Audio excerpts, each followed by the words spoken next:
Good evening, I'm Dennis Ward, and this is Face to Face.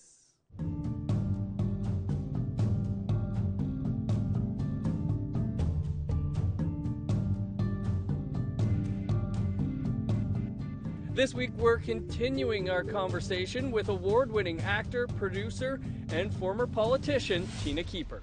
Tina, it's great to be able to continue the conversation here with you again this week. Last week we were talking about your political career, your term as a member of parliament. Even a few years ago, not even a few years ago, a year or two, we had Mumila Kakak, who was MP for Nunavut, saying that, she faced racism, sexism, ageism when as a member of parliament in Ottawa. Like you said, you were there was maybe 5 people before you, yes. All men, I'm sure. Did you face any of those types of issues during your time in Ottawa? Yes, you definitely feel like you are, I've often said, I felt like I was a leprechaun. You do feel like, a lot of people do make you feel that way. And so there's this kind of patronizing, energy that you deal with. I, however, just really learned, and I don't know if it's because I grew up with brothers or something, and I did have the ability, and I think because I'd been on a television show, right. I had this background where I had been public for, very public. Like the show was very successful, and I had dealt with thousands of people approaching me by that time. So I did have the ability to just tell people, don't pat me, don't touch me. You know what? I'm not going to address your questions about my culture, because I would never come and ask you questions about your culture. And then people say, well, I'm not being aggressive. I'm saying, well, I think you are, but you know what? I'm just going to stop this conversation. I had those tools available to me because I had dealt with people for, at that time, almost 15 years. And so that is part of being, public, being part of an arena in, the House of Commons. It's very, you're with people that, because they've won an election, they're led to believe that they're, very special and maybe, feel that they can say whatever to anybody. But I always turned it around on people, and I just, and if people were, to me, downright racist, I would just say, you know what, shh, go away, walk away. I would just literally tell people how to behave, because they tried not, it was really hard, you're overwhelmed. There's so many people, you're in so many committees, there's so many issues that you're dealing with, and you're just trying to deal with, so many things at the same time. I could understand how that happened so easily. And I think that she was especially, she was a lot younger than I was when I got elected. So in that regard, I think that's, that is overwhelming. I do understand too how, the racism can feel, it's so insidious too sometimes that you feel, sometimes there's a point at which you feel like you can't deal with it anymore.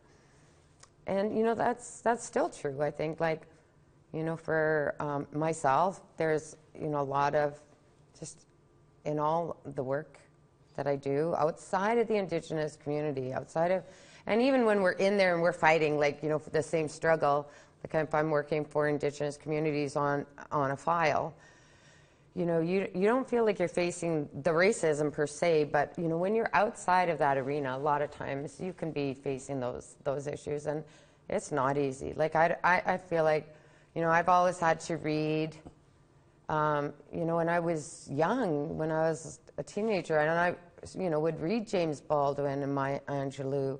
I would read that literature because I needed to find, those voices. And again, I think that's why my parents and their friends, had such a profound impact on me, because they were celebrating who they were, and they were calling things out as it was. And I think that that's really where you get your strength from, that resilience.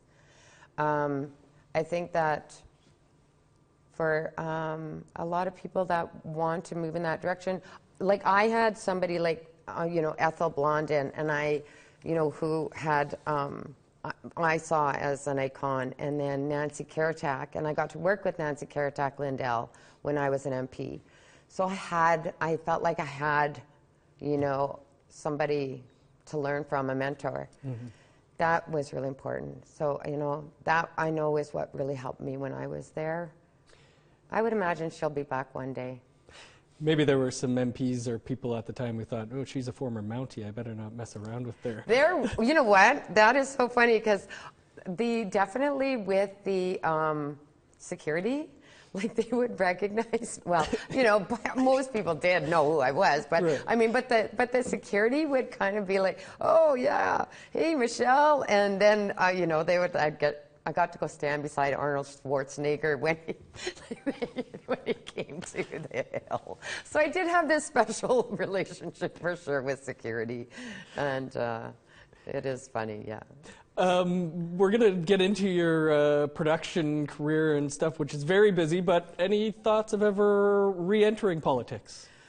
I would love to re-enter politics again at some level. Like, I'm not sure where, how, when yet. I mean, I did really enjoy serving. I really did. I really loved the opportunity that you have to hear the issues from the people and meet with them, and you feel really blessed with their trust, and it's I really enjoyed that part of the work. And then to try and take things forward and to just really be bold and try and move and find networks and find answers, and to try and just continue to make change. I really enjoy that work. But for now, yes, I am in producing, and I love that too. So, I kind of wear these two hats. I've been very fortunate. I love all the work that I do. So, we're going to get into some of that other work, the producing. Tina, we just got to step aside for a quick break, yes, and then we'll continue the conversation here on Face to Face with Tina Keeper. Stick around.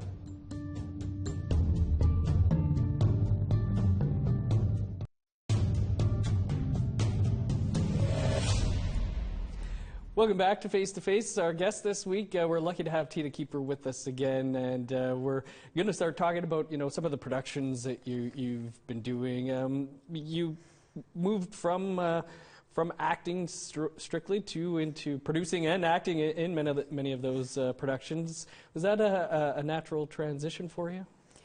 Yes, I think the producing, does happen because, you do know a lot of people in the field, and I've had the opportunity to work with, some really great writers, producers, and actors. So yeah, it is for me. Like, some people go into directing, they're on a set and they're very interested in becoming a director. For me, I never had that sort of sense, and I'm not a writer. I do write now. Like, I've started writing in the last 10 years. I've started writing for television, and I have projects in development. But I had never had a great desire to direct. I do technically know how to do it, though. Like, I think that once I'm ready to direct, I'll direct a short film, and then a feature that I'm kind of working on. So I have the idea of, like, now I think that how people get there, but I wasn't there as a young person. I was really and I was so focused on acting, and it's very singular. And then as a producer, I kind of go more into that sort of right brain, I guess, or where, is it the right brain or the left brain? Where the administration,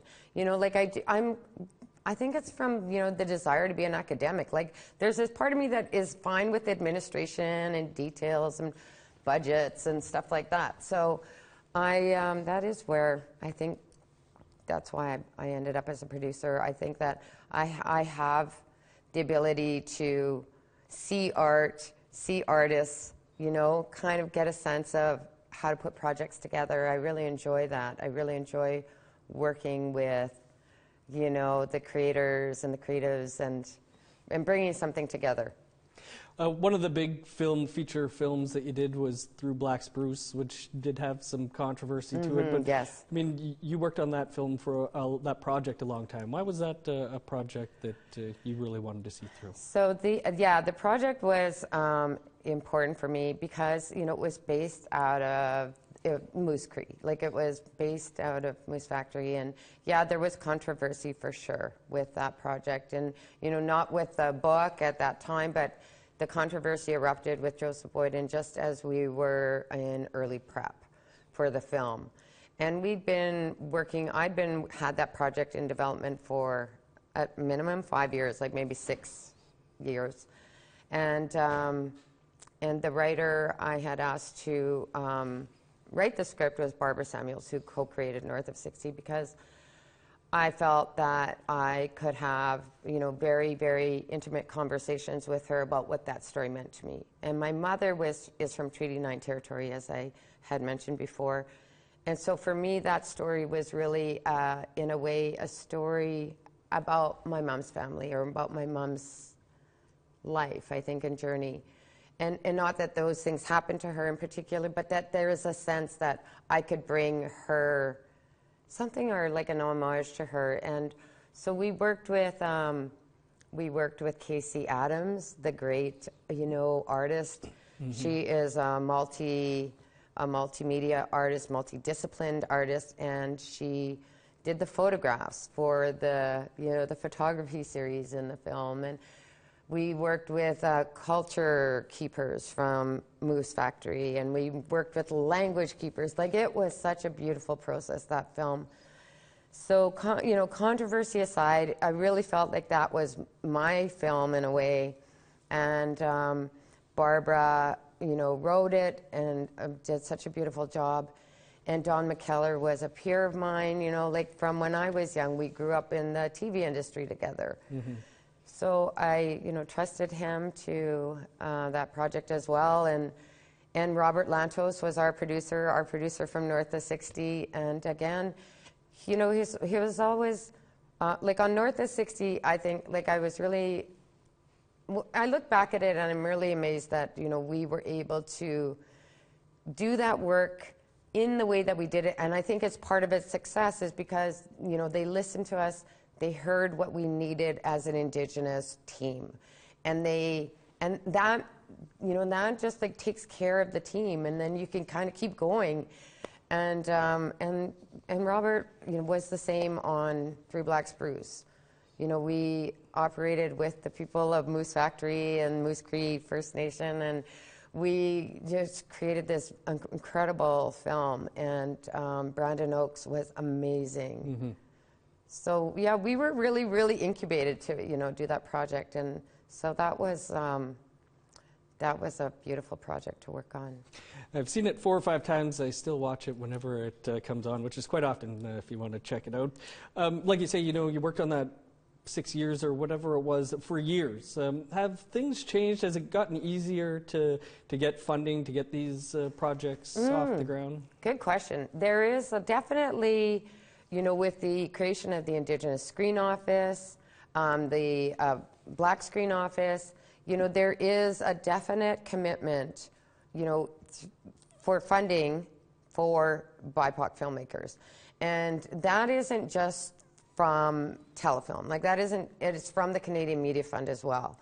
And so all the funders and all the broadcasters now have commitments to diversity and inclusivity, which includes Indigenous and BIPOC filmmakers. And so that is, that has really had a significant impact on what's being produced.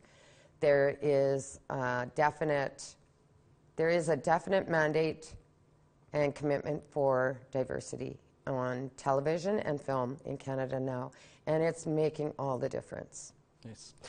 Tina, we're going to talk about one of your latest productions that you're also in, Acting Good. We're just going to step aside for one more quick break, and then we'll continue the conversation here with Tina Keeper. Stick around. Great.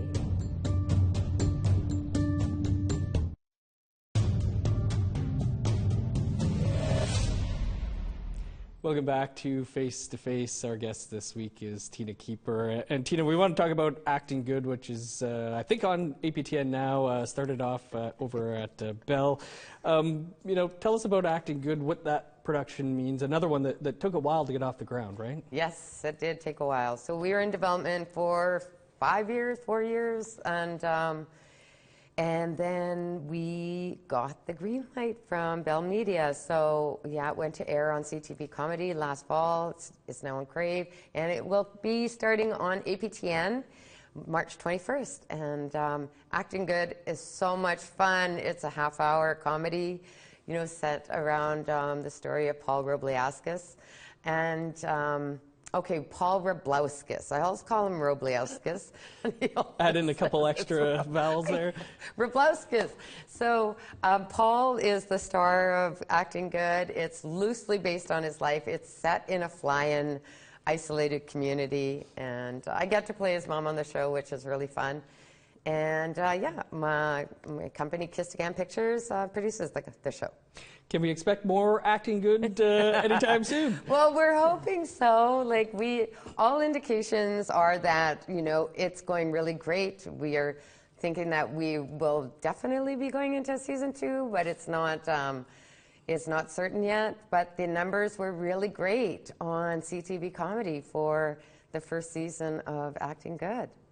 We talk about the importance of a show like North of 60, and I guess, Mohawk Girls was kind of a comedy too, but how important is it to have this Indigenous-led comedy out there? Acting Good is really fun for personal reasons, in that my mother was from a fly-in remote community of Muskrat Dam First Nation in Treaty 9.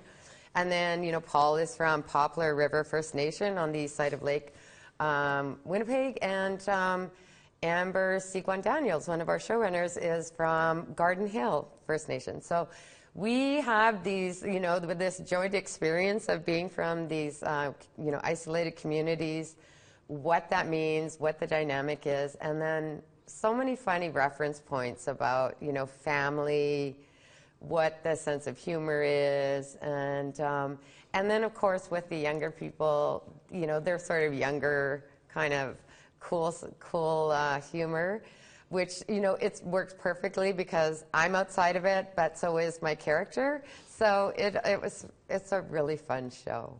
Lots of great people working on that show. Yes. When the credits were going, I was pausing every page, and it's like, oh, there's that person, there's that person. Obviously, you're hoping for season 2. Any other projects on the go, Tina, you want to talk about? We do have a couple projects, yes, that are, one is, quite far in development. It's a co-production. We're hoping, I can't say too much about them, but I do have another one which is like a wholly Kissed Again, and it is a project, and it is loosely based on my experience on the Hill. And so that we have that project as well that I've been working on. And then I have another project at Kissed Again that's in development that is more of a, which we're seeing a lot of, like kind of a post-apocalyptic kind of world. Mm-hmm. I just started watching The Last of Us last night, so there's a lot of that, I guess, going on with, especially around the pandemic. But again, this is a project that I'm not a producer on it, but we've been developing it through my company, and I just feel that, there is a lot of support right now for companies to even start developing their projects and having a bigger slate of development. So, Kissed Again is part of that. We're really excited about it. I'm really excited about working with new directors that are coming up. Last year on Acting Good, we were taken care of by Michael Greyeyes. He directed 5 episodes for us. Darlene Naponce, acclaimed filmmaker. So those two were just amazing. They handled the bulk of Acting Good episodes. Amber Seguin Daniels also directed, and and then one of our other showrunners, Eric Toth. So, you know, it gives, for us, if we move forward, we're able to then give opportunities for directors to come up, Indigenous directors. And, you know, we haven't been given those opportunities. Like, why? Like, you know, it's 30 years after North is 60. It's about time. So I'm really proud to be part of this time where we can create, you know, and work with creators, give them the opportunities. Well, both those projects sound amazing. A post-apocalyptic hill project would also be pretty great. Tina, we're down to our last couple of minutes here, but you know, what has been, do you think, for yourself, the key to your success? Definitely, you know, for me, it has been about, you know, coming home. Like